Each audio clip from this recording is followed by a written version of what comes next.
Assalamualaikum warahmatullahi wabarakatuh. Salam sejahtera bagi kita semua. Salam Om Swastiastu, Namo Buddhaya, dan salam kebajikan. Salam sehat untuk kita semua. Halo Sobat Sehati, Sobat Sehat bersama Swandi. Kembali lagi bersama saya Anam di Podcast Sehati. Podcast yang diadakan oleh RSUD Dr. Muhammad Swandi untuk memberikan informasi terkait ilmu kedokteran ataupun informasi kesehatan yang dibutuhkan oleh masyarakat. Dan pada kesempatan kali ini kita akan membicarakan salah satu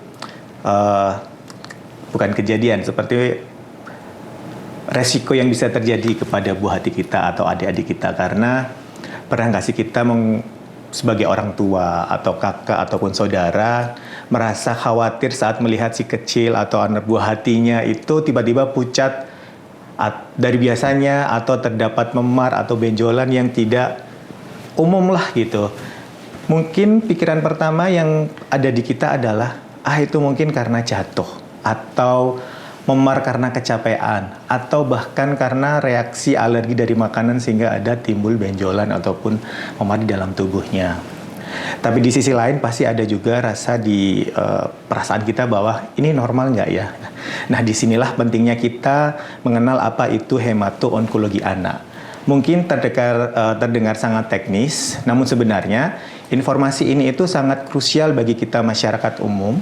Mengapa? Karena penyakit darah dan kanker pada anak itu berbeda dengan penyakit darah dan kanker pada dewasa. Karena untuk anak-anak mereka ini tidak bisa membicarakan atau menjelaskan tentang apa yang dirasa dan disampaikan kepada orang dewasa.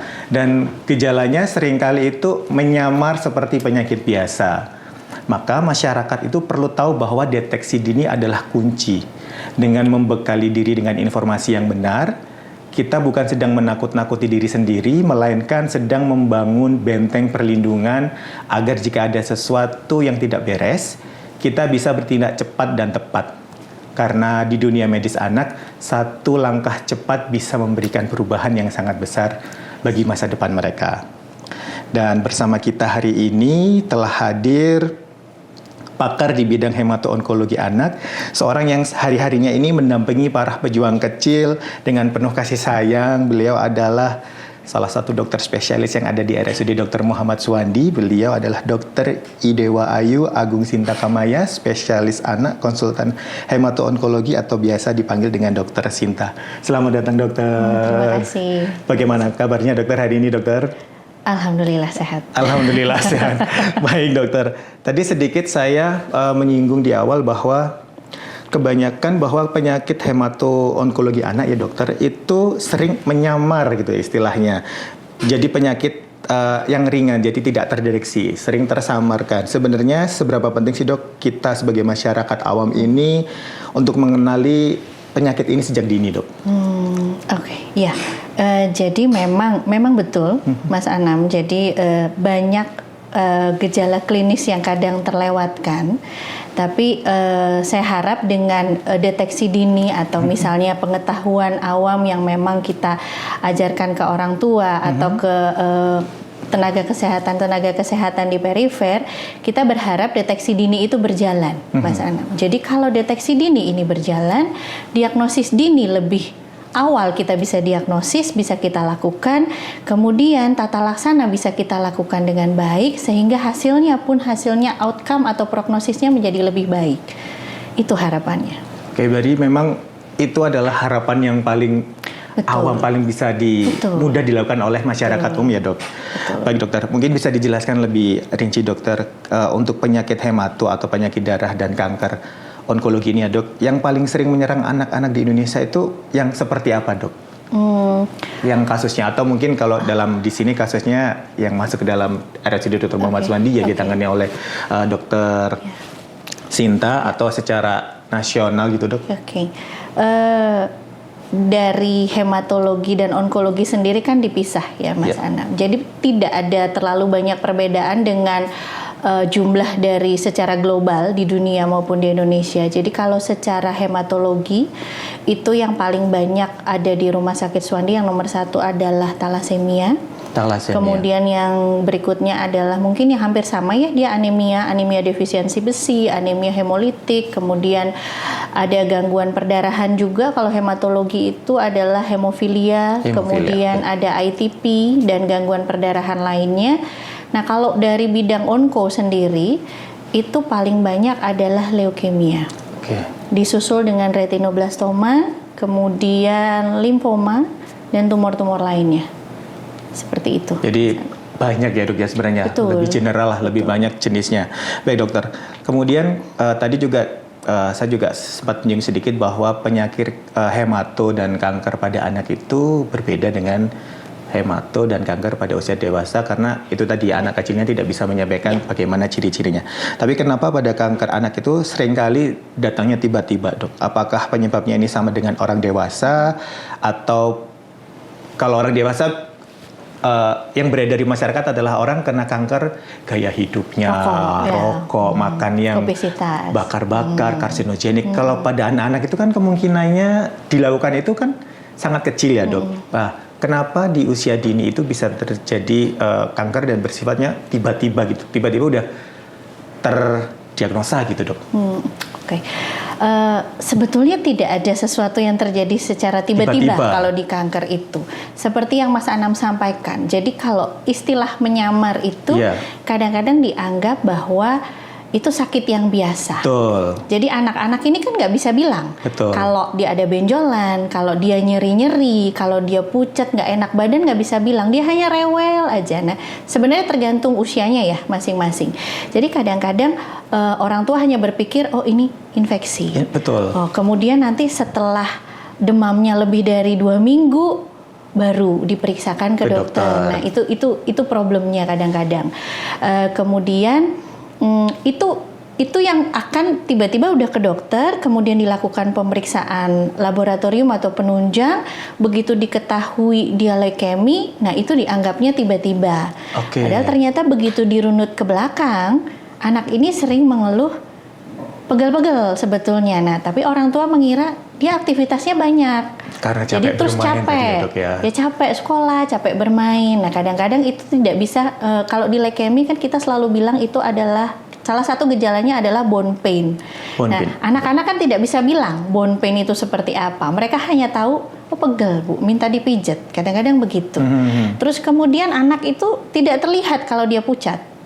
Jadi dia masih aktif bermain seperti biasanya, tapi dia akan terlihat kalau HB-nya sudah sangat rendah karena dia sudah langsung lemes, nggak bisa beraktivitas. Nah itu baru menjadi kekhawatiran dari orang tua gitu.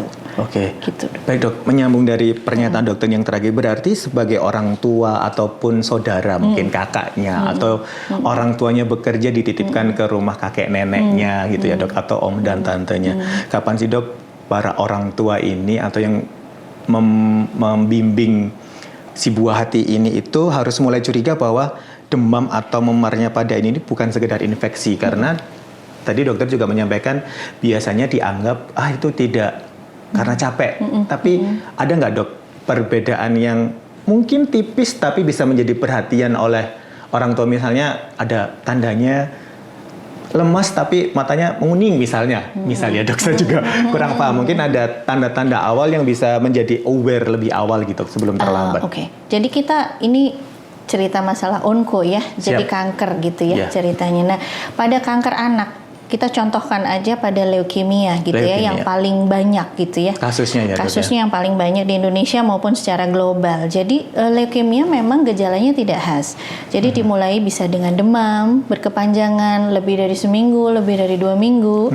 Kemudian ada perdarahan yang tidak biasanya, misalnya mimisan, gusi berdarah, atau tiba-tiba memar tapi tidak kebentur, tidak ada riwayat jatuh. Kemudian ada benjolan. Benjolan itu kadang-kadang hanya pada keluarga dianggap oh ini kena sesuatu nih, gitu kan? Atau misalnya ini kalau orang Jawa bilang oh uci-uci nih, tapi ada benjolan tertentu yang itu sudah kita harus aware bahwa itu adalah ke arah keganasan. Gitu. Kemudian yang satu lagi adalah yang nyeri-nyeri itu. Nyeri tulang, atau misalnya kadang anak-anak itu mendeskripsikannya sebagai, aku pegel. gitu. Nah, yang mana yang harus diperiksakan gitu ya? Yang mana yang harus diperiksakan? Jadi orang tua juga harus wajib mengerti kayak anak ini demam 3 hari, apakah harus periksa? Mungkin kalau pada saat banyak-banyaknya demam berdarah, ya harus periksa gitu. Itu harus dipikirkan. Kemudian kalau demam lebih dari 1 minggu, anaknya tidak membaik, ya itu harus diperiksakan. Nanti dokternya yang akan memutuskan pemeriksaannya apa aja dari istilahnya dari riwayat dan pemeriksaan yang dilakukan oleh dokternya, ya, betul. Kemudian kalau untuk benjolan, nah benjolan pada kanker itu tergantung kankernya apa sebetulnya. Kalau leukemi dia bisa di mana saja benjolannya. Kalau retinoblastoma dia di mata. Kemudian kalau limfoma dia di kelenjar getah bening dimanapun. Bisa muncul di segala mana-mana, badan. betul. Jadi kalau misalnya anaknya masih kecil, masih dimandikan sama ibunya gitu ya, diraba lehernya, ketiaknya diraba. Pada umumnya ada beberapa benjolan yang memang infeksi, tapi ada benjolan yang pada umumnya itu ukurannya lebih dari 2 cm, ya, betul, ya? Dan pertumbuhannya cukup cepat. Nah, itu harus segera diperiksakan itu. Mas Ana. Jadi tadi terkait dengan bengkak atau benjolan ini, berarti kalau misalnya tadi dokter menyampaikan bahwa benjolannya itu ukurannya lebih dari 2 cm atau misalnya ada benjolan yang atau memarnya itu tiba-tiba muncul tanpa demam. Berarti kalau misalnya saya dapat sedikit menyimpulkan ya dok, berarti pada saat terjadi benjolan itu apakah kalau untuk mengarah ke ganasan itu ketika ditekan akan merasa lebih sakit atau tidak terasa apa-apa, atau dia itu sifatnya keras? Karena kan kalau digigit serangga mungkin dia agak gembur gitu ya dia, merah gitu, gembur dan ada gatalnya gitu, atau ada benjolan yang seperti apa dan misalnya dia dilihat 2 hari kok semakin besar, jadi lebih ke kalau misalnya dikatakan spesifik juga kan harus ke dokter ya dok, betul, ya. Cuman kalau untuk pemeriksaan awal termasuk memar tadi, ketika ada memar harus ditanya habis jatuh di mana. Betul. Kalau dia ternyata tidak jatuh berarti harus dicek apakah ada tanda yang lainnya seperti itu ya dok? Ya betul. Jadi memang misalnya kita hanya melihat benjolan kecil, hanya teraba kecil gitu. Nah, harus dilihat yang lain. Ada benjolan di tempat lain atau tidak? Apakah anaknya ada pucat atau tidak? Apakah anaknya ada demam berkepanjangan atau tidak? Ada nyeri-nyeri atau tidak? Nah, itu yang harus dilihat. Nah, itu saya harap orang tua di rumah bisa melihat itu. Bukan berarti menakut-nakuti. Betul, ya. Seperti tadi ya dok. Bukan untuk menakut-nakuti tapi mempersiapkan diri. Gitu, jadi paling tidak orang tua sudah tahu kapan saya harus bawa nih anak saya ke dokter. Saya nanti dokternya mungkin akan memeriksakan darah, kemudian untuk benjolannya nanti akan dibiopsi. Nah, itu harus ada pikiran ke sana, betul. Ya, jadi ketika ada satu yang tidak normal, coba cari tanda lainnya, betul. Karena biasanya disertai dengan beberapa gejala ya dok ya. Betul, dan satu lagi, kalau orang tua khawatir dan feelingnya tidak enak, periksain aja langsung segera ya dok ya, nggak usah pedulikan tetangga ya dok ya, tidak usah memedulikan mitos-mitos yang ada di luar sana, karena yang mengerti buah hatinya adalah orang tuanya, dan sebagai orang tua harus aware terhadap buah hatinya. Ada perubahan sedikit harusnya orang tuanya tahu ya, jadi dan akan ada kok kayaknya dia bukan infeksi biasa. Ada beberapa orang tua yang begitu. Ya, pasien-pasien saya begitu. Apalagi untuk orang tua yang keduanya adalah sibuk bekerja, maka harus ada ekstra untuk memperhatikan buah hatinya. Betul. Baik dok, lanjut lagi nih dok.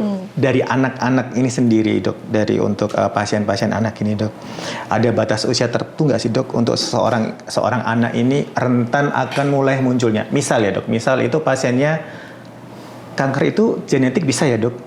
Iya. Betul. Bisa ya, dok, jadi genetik, kita kembali dulu Mas Anam. Genetik ini maksudnya bagaimana? Kalau misalnya ada turunan dari orang tua atau kakek nenek. Itu adalah salah satu faktor risiko. Jadi kembali lagi bahwa mungkin tadi belum sempat saya jawab ya. Jadi apakah penyebabnya sama-sama dewasa? Jadi anak-anak ini mungkin agak berbeda gitu. Kita nggak bisa bilang karena dia ngerokok gitu kan? Iya, belum waktunya, gitu kan? Apalagi balita. Gitu. Jadi yang bisa kita sampaikan adalah setiap kanker, apapun kanker itu akan terjadi gangguan dari genetiknya dia sendiri, entah itu diwariskan ataupun dia sendiri. Faktor risikonya cukup banyak, mulai polusi dan segala macamnya itu ya. Tapi tidak ada satu hal yang bisa, yang salah ini nih, gitu. Oh, ini karena polusi udara atau misalnya orang ibu-ibu kan bilang karena makanan ya, Dok. Enggak juga, belum tentu. Multifaktor ya, Dok, berarti. Jadi multifaktor, dan terbentuknya sel kanker menjadi suatu kanker dengan gejala itu melewati banyak tahap. Karena sistem imun kita sendiri kan juga dipersiapkan untuk melawan sel-sel asing. Gitu. Nah, kenapa sel kanker ini bisa tumbuh? Berarti paparannya cukup lama dan terjadinya juga cukup lama. Dan tidak diperiksa itu tadi ya, salah satu penyebabnya. Betul. Dan gejalanya memang kalau terutama leukemi kadang-kadang memang tidak khas gitu. Dan kadang tidak aware ya istilahnya. Karena seperti tidak terjadi apa-apa kecuali sudah pada tahap stadium yang sudah mengkhawatirkan gitu ya, Dok. Nah, itu ada usia khusus nggak, Dok, yang harus diperhatikan bahwa kemungkinan untuk ciri-ciri atau tanda-tanda seorang buah hati atau anak kecil ini itu lebih rentan terhadap hemato atau kanker itu, Dok? Ada range nggak, Dok, untuk pasien-pasien mungkin yang ditangani oleh dokter itu rata-rata usia anaknya itu di usia berapa, Dok? Kita kalau ngomong secara keseluruhan ya, misalnya kelainan hemato itu bisa kelihatan dari saat dia kecil. Misalnya contohnya aja hemofilia. Hemofilia itu adalah kelainan perdarahan. Jadi itu diturunkan, begitu ya. Jadi akan ada keluarga yang mengalami hemofilia sebelumnya. Jadi dia akan terlihat pada saat dia mulai belajar merangkak.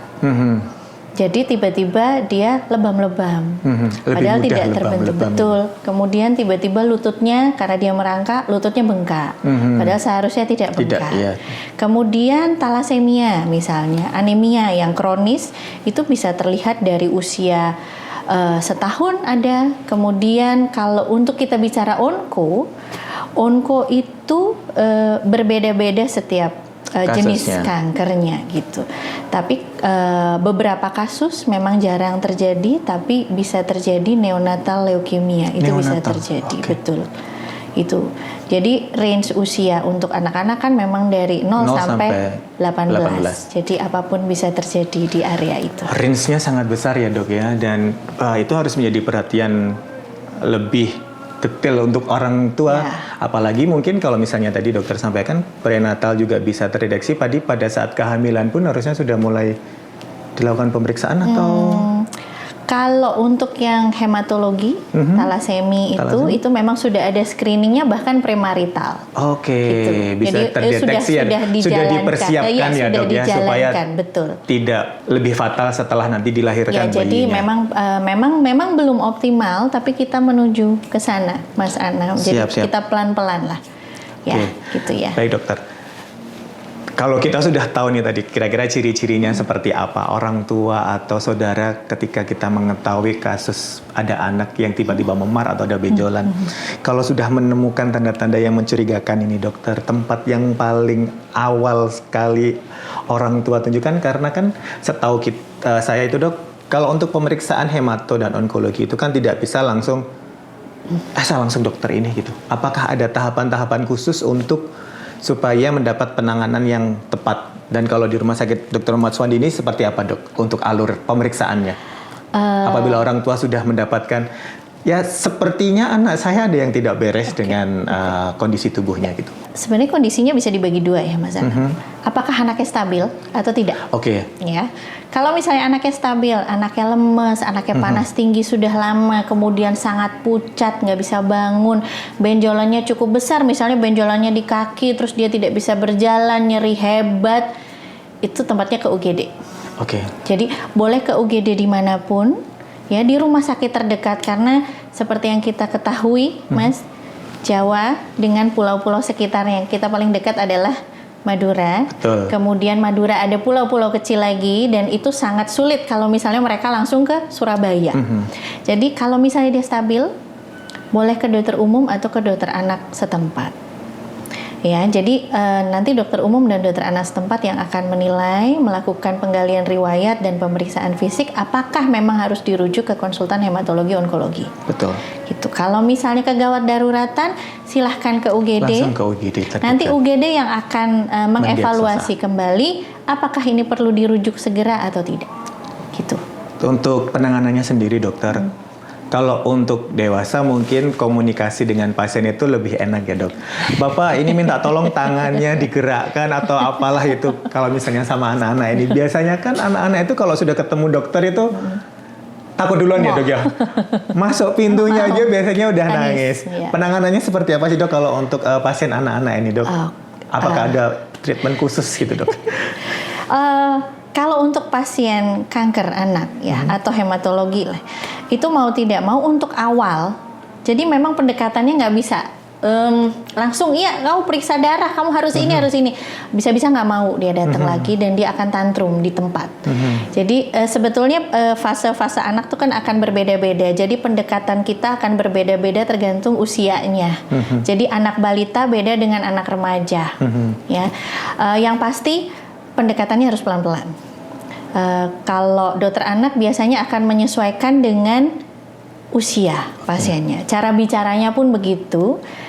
Dan menyampaikan apa yang harus, misalnya kita harus periksa darah atau kita harus biopsi, itu pun tergantung usianya. Nah itu kita sesuaikan. Nah kalau di ruangan, bagaimana membuat anak-anak ini bisa datang dengan happy gitu ya. Jadi kalau di ruang anak kami ada, kalau dia bosan, kami kasih alat mewarnai biar dia menggambar. Sambil dialihkan. Betul, ya, karena anak yang happy itu akan membuat semuanya nyaman. Jadi kemoterapi juga nyaman, dijalani semua dengan nyaman gitu. Baik. Terkait dengan kemoterapi tadi dok, untuk proses penanganan hemato ataupun onkologi untuk pasien anak ini dok, yang dilakukan itu apa dok sebenarnya? Apakah dia penyinaran atau pengambilan, kalau sering masyarakat dengar itu istilahnya pengambilan sumsum tulang belakang? Untuk diagnosis maksudnya? Iya, jadi ataupun nanti treatment yang diberikan kepada anaknya itu seperti apa. Mungkin ada juga orang tua itu kan yang merasa skeptis bahwa ketika nanti anaknya diobati, selain tidak mempertimbangkan ini ya dok, istilahnya orang tua itu terkadang ketika nanti anaknya di kemoterapi akan menghambat pertumbuhannya atau akan menyebabkan anaknya menjadi lebih sakit. Mitos-mitos yang beredar di masyarakat, sebenarnya treatment yang diberikan kepada pasien anak khususnya onkologi ya dok, itu seperti apa sih dok? Apakah amannya seperti apa, treatmentnya seperti apa, perlakuannya seperti apa gitu dok? Baik, Mas Anam, jadi kita bicara kemo ya? Kemo ya, atau pengobatan treatmentnya ya? Oke. Kalau misalnya kita cerita dari tata laksana, berarti kita kan bagaimana mendiagnosis ini kanker gitu ya. Contohnya aja, yang paling ditakuti biasanya pengambilan sumsum tulang. Itu paling banyak yang dibicarakan orang-orang, apalagi itu anak-anak betul, gitu ya. Karena banyak orang tua yang merasa bahwa itu pengambilan sumsum tulang belakang. Jadi ada ketambahannya belakang, padahal bukan. Gitu ya. Jadi pengambilan sumsum tulang itu wajib kita lakukan pada kasus-kasus tertentu, terutama leukemia. Karena leukemia itu dia menyerang sel darah di pabriknya. Jadi pabriknya adalah sumsum tulang. Jadi mau tidak mau kita harus melihat ini pabriknya. Sel leukemia apa di pabriknya. Mau tidak mau ya kita harus mendiagnosis melewati cara itu. Nah kalau misalnya orang-orang itu banyak yang nggak mau nanti lumpuh. Iya. Secara prosedur pengambilan sumsum tulang atau aspirasi sumsum tulang itu aman dilakukan oleh tenaga yang memang terlatih.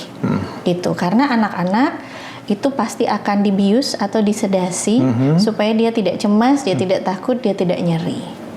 Nah pengambilannya itu bukan di tulang belakang, bukan, itu sesuatu yang berbeda ya gitu.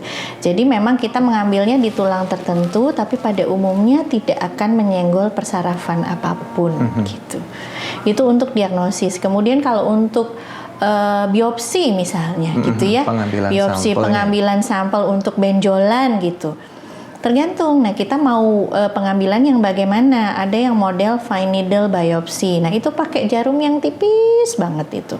Seharusnya tidak terlalu biasanya anak-anak takut. Tapi kalau ada beberapa kasus yang memang harus kita ambil sebagai open biopsi atau core biopsi. Jadi jaringannya lebih banyak yang diambil. Nah itu harus kita sedasi juga. Jadi itu supaya menjaga supaya anak-anak ini tidak takut dan tidak nyeri. Itu untuk diagnosis. Kemudian untuk tata laksana terapi gitu ya. Modalitas terapi itu ada banyak kalau untuk kanker.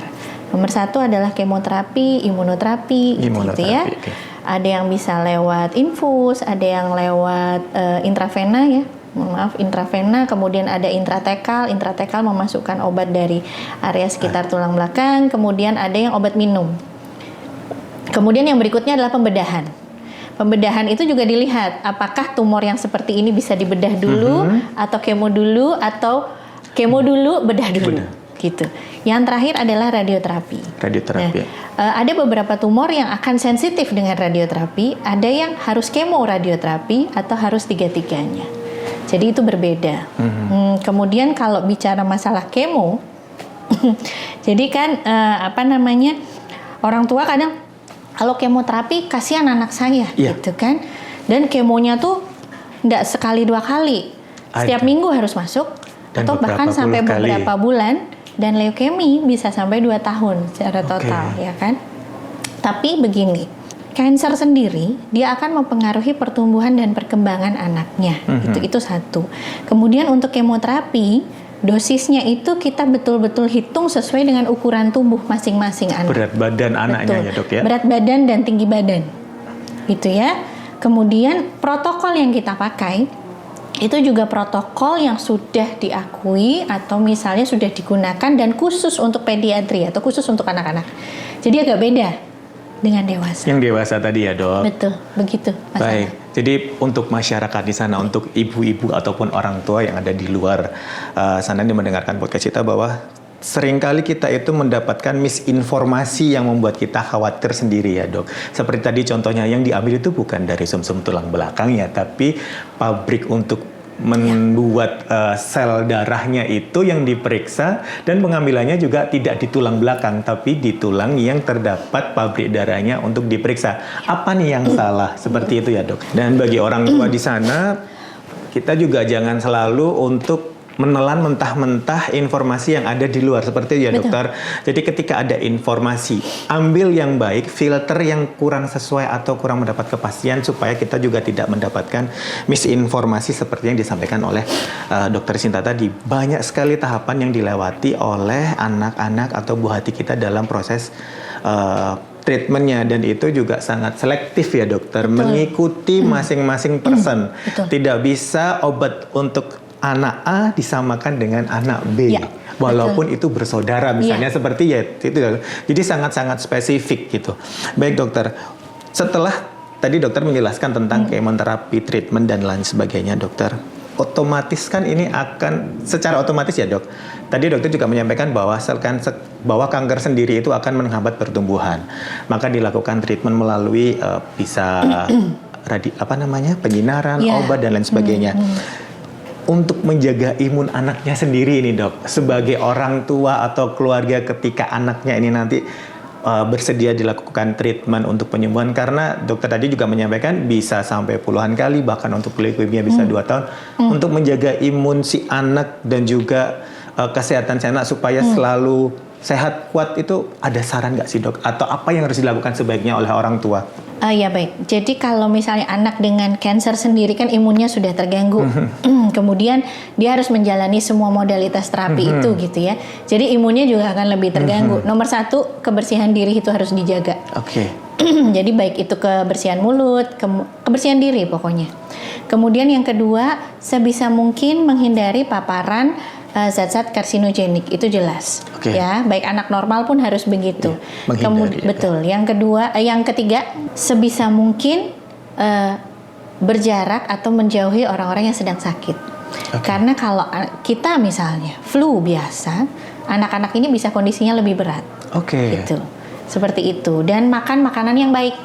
Gitu ya, makan makanan yang menunjang kesehatannya, kemudian hidrasi yang baik. Jadi cairannya harus cukup dalam sehari-hari itu.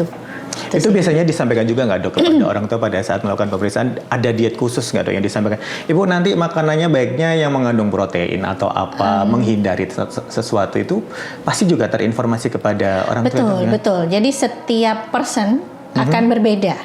Setiap anak akan berbeda. Misalnya anak ini pun, jadi kalau di anak-anak itu juga kita harus berpikir anak ini itu Masih masa malnutrisi pertumbuhan apa juga tidak. gitu ya? Betul, malnutrisi apa tidak. Nah itu apa yang harus kita kejar, target kita apa, dan selama kemoterapi ini apa. Itu ada hitung-hitungannya tersendiri. Jadi setiap anak pun nanti edukasinya akan berbeda. Jadi dengan tidak perlu dikhawatirkan terkait untuk menjaga imun. Karena selain imun juga psikis orang tua atau orang yang menjaga ini sangat penting. Iya, betul. Menurut dokter seperti apa terkait Oke. para guardian Orang tua ya? adik-adik ini? Betul. Kalau saya mendiagnosis seorang anak itu suatu kanker atau suatu kelainan darah yang kronis, orang tua pasti akan terpukul juga karena dia beliaunya pasti tidak menyangka bahwa anaknya mengalami hal seperti ini. Sama seperti yang Mas Anam bilang sebelumnya. Kok bisa anak saya gitu Betul. ya? Dan akhirnya satu keluarga itu menjadi gonjang-ganjing karena terjadi perubahan. Vibes-nya jadi negatif lah istilahnya ya dok. Jadi ya? pasti akan ada rasa sedih pasti. Akan ada rasa kanker anak saya akan meninggal. Saya takut kehilangan pasti. Ya, jadi kita harus ada pendekatan tersendiri sama orang tua. Tergantung anaknya usia berapa ya. Jadi ada anak-anak yang usia sudah agak besar, dia mau memutuskan sendiri. Nah itu pendekatan kita agak berbeda. Jadi kita akan mendekati orang tua tersendiri, kita akan mendekati anaknya tersendiri. Jadi kita pendekatannya itu tidak secara memaksa, enggak bisa. Gitu, enggak bisa. Tidak bisa seperti itu karena malah down nanti ya dok. Oh ya jangan gitu ya. Jadi pendekatannya tergantung usia dan tergantung orang tuanya bagaimana kan ada tahap-tahap penerimaan ya.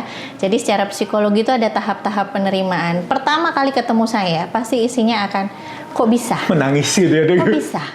Saya nggak nyangka dok. Itu apa salah saya gitu ya dok? Jadi setiap hari akan ketemu saya, akan kita edukasi kembali dan harus diingat bahwa walaupun misalnya usianya sudah 14, 15, 12, mereka masih anak-anak gitu. Dan anak-anak yang sakit ini lebih butuh orang tuanya dari yang sebelumnya. Karena dia harus menjalani kemo, pembedahan, radiasi yang akan membuat mereka tidak nyaman. Lelah. Betul. Selain itu juga masih harus bersosialisasi istilahnya karena mereka juga masih usia produktif ya dok ya. Mereka juga ada needs untuk bermain, mereka ada needs untuk belajar. Nah disitulah orang tua, makanya saya selalu bilang bahwa orang-orang tua pejuang kanker itu orang tua yang luar biasa. Gitu. Orang tua yang luar biasa karena tadi ada satu langkah cepat bisa memberikan perubahan yang sangat besar ya dok ya. Baik dokter, setelah treatmentnya tadi dilakukan gitu ya dok. Pasien anak ini bisa dinyatakan sembuh atau bebas kanker itu dengan kondisi yang seperti apa dok? Apakah dia akan sudah bebas terus selesai atau tetap harus menjaga ada batasnya? Jadi misal nanti dicontohkan dokter adalah kanker leukemia, treatmentnya kurang lebih 2 tahun. Setelah 2 tahun ternyata dokter menyatakan bahwa oh ini sudah bebas kanker lah, itu dinyatakan bebasnya itu apakah ada suatu titik di mana oke, ini sudah selesai, tapi tindakan selanjutnya seperti apa dok? Apakah harus tetap memaintain setiap bulan kontrol atau harus seperti apa penanganannya ketika si anak ini sudah mengalami treatment dan dinyatakan bahwa sudah bebas obat dan bebas gejala? Betul dok. Itu yang kabar yang ditunggu-tunggu sepertinya gitu dok. Ya betul. Jadi kalau misalnya seorang apapun jenis kansernya gitu ya, kankernya. Jadi kalau misalnya seorang anak itu dinyatakan bebas obat dan bebas gejala, tidak serta-merta kita lepas. Jadi akan ada evaluasi setiap bulan, kemudian ada per 3 bulan, ada per 6 bulan, ada per tahun, ada per 3 tahun. Nah itu setiap kanker nanti pemeriksaannya akan berbeda-beda, evaluasinya akan berbeda-beda. Karena anak-anak ini masih tumbuh dan berkembang, berbeda setiap usia. Jadi pemantauan itu tidak berhenti di situ, Mas Anam. Jadi kita harus memantau tinggi badannya, berat badannya, kemudian hormonalnya bagaimana. Normal atau tidak seperti ya dok ya untuk usia tertentu. Kemudian reproduksinya bagaimana, terus bagaimana perkembangannya, bisa mengikuti nggak di sekolah, bagaimana hubungan sosialnya, mempengaruhi apa tidak. Itu yang masih, itu PR dokter anak banget itu kalau begitu. Jadi memang tidak bisa kita lepas. Sambil kita mengevaluasi apakah ada secondary cancer atau tidak, atau bahkan apakah kansernya ini muncul lagi atau tidak. Baik, gitu. berarti setelah treatment pun itu orang tua tidak boleh merasa lengah istilahnya, Ya. Dok. Justru harusnya malah lebih aware karena sudah tahu Betul. tanda-tanda di awal, Betul. sehingga setelah treatment itu selesai, para orang tua atau yang mendampingi si anak ini harus tetap ayo waktunya periksa ke dokter, Betul. menceritakan apa yang Ya. terjadi pada kesehariannya untuk membantu diagnosa dari dokter Betul. anak juga untuk mempertimbangkan kondisi si anak ya, Ya. dokter. Baik, dokter. Mungkin ini sebelum kita closing sebenarnya dok ini masih banyak yang ingin saya tanyakan tapi kita sudah kurang lebih hampir 40 menit. Baik dok, ini ada beberapa pertanyaan terakhir sebelum nanti kita closing dok. Ada hal penting yang ingin dokter sampaikan nggak kepada orang tua yang saat ini baru saja menerima diagnosa bahwa putranya atau putrinya itu terkena hemato atau kanker gitu dok? Saya selalu bilang sama orang tua pasien-pasien saya, di awal kami bertemu, saya selalu bilang harapan itu selalu ada. Ya, memang kita tidak akan mengetahui apa yang terjadi ke depannya selama anaknya kemo bagaimana, selama menjalani pengobatan bagaimana. Tapi harapan itu selalu ada. Dan harapan ini makin membesar karena perkembangan medis dan tata laksana di kanker pada anak itu cukup baik. Gitu. Saya berdoa dengan harapan yang cukup baik ke depannya gitu Mas Anam. Kemudian saya berharap mereka tetap semangat untuk berobat, mencari pengobatan, mendukung anaknya dalam menjalani hari-harinya. Jadi sehingga anaknya juga bersemangat dan happy untuk menjalani hari-harinya walaupun mendapatkan diagnosis atau hidup dengan kansernya dia. Baik. Betul. Dan dengan harapan bahwa dengan orang tua yang bisa mendukung seperti itu, dengan semangat seperti itu, anak-anak ini bisa menjalaninya dengan baik sehingga pengobatannya bisa optimal, sehingga kalaupun remisi atau bebas gejala dan bebas obat, harapan kami dokter-dokter anak hemato-onko dimanapun pasti mereka bisa tumbuh optimal, tumbuh dan kembang secara optimal. Gitu. Baik. Dan satu lagi dokter, dokter sebagai dokter spesialis anak khususnya di hemato dan onkologi dokter melihat masa depan penanganan kanker anak di Indonesia ini seperti apa dok? Apakah memiliki harapan yang jauh lebih baik atau punya optimitas yang pasti bisa lebih berkembang secara ini? Atau mungkin secara spesifiknya kalau di rumah sakit Dr. Muhammad Suwandi mungkin nanti ada orang tua yang mengalami kasus serupa sehingga tidak ragu untuk melakukan pemeriksaan dan melakukan perawatan di rumah sakit Suwandi dokter. Kalau di Indonesia saya selalu optimis ya Mas Anam. Kita harus selalu Apapun yang optimis. terjadi, Baik. kita harus selalu optimis Mas Anam. Iya.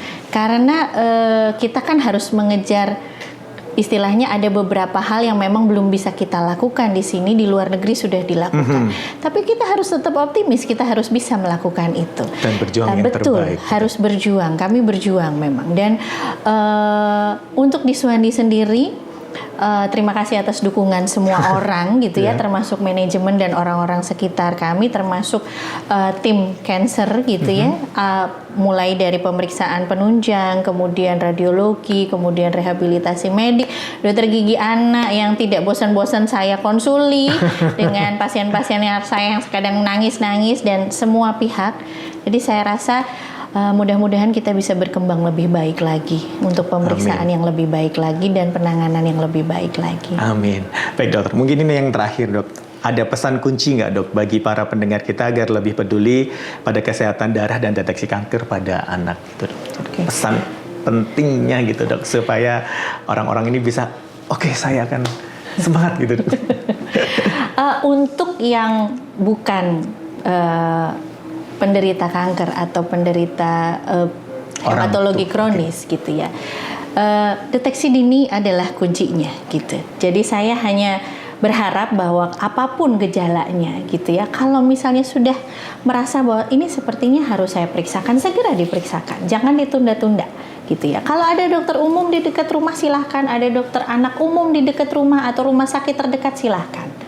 Kemudian kalau untuk penyintas kanker sedang menjalani kemo, saya hanya berharap semuanya tetap semangat menjalani apapun yang terjadi, karena terutama pasien saya juga di sini, pasien-pasien saya, karena kami di sini bertujuan mengobati dengan baik, yang penting dengan suasana yang happy dan nyaman untuk anak-anak dan keluarga. Baik, terima kasih banyak Dokter Sinta. Mungkin saya bisa sedikit merekap untuk podcast pada hari ini bahwa obrolan kita selama ini kurang lebih 40 menit tadi dokter gitu menyadarkan kita bahwa hemato-onkologi anak bukan sekedar istilah medis, melainkan tentang kepekaan kita menyelamatkan masa depan anak-anak. Kunci utamanya adalah deteksi dini, seperti tadi dokter sampaikan. Jangan menunggu gejala menjadi parah, karena setiap detik itu sangat berharga bagi kesembuhan buah hati ataupun anak-anak yang ada di luar sana. Informasi yang kita dengar hari ini adalah bekal agar kita tidak lagi kecolongan ya dok, dari gejala yang samar tadi. Dan terima kasih Dokter Sinta atas pencerahannya dan juga informasinya yang telah disampaikan kepada masyarakat pada umumnya dan juga Sobat Sehati yang telah mendengarkan podcast Sehati setiap harinya gitu ya.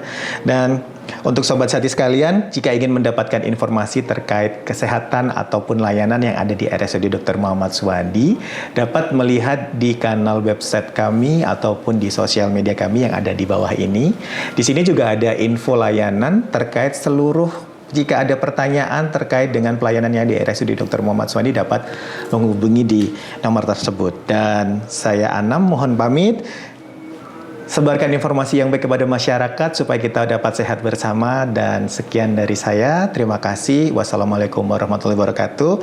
Karena di RSUD Dr. Muhammad Suwandi kami ada untuk Anda melayani sepenuh hati. Terima kasih banyak Dokter Sinta.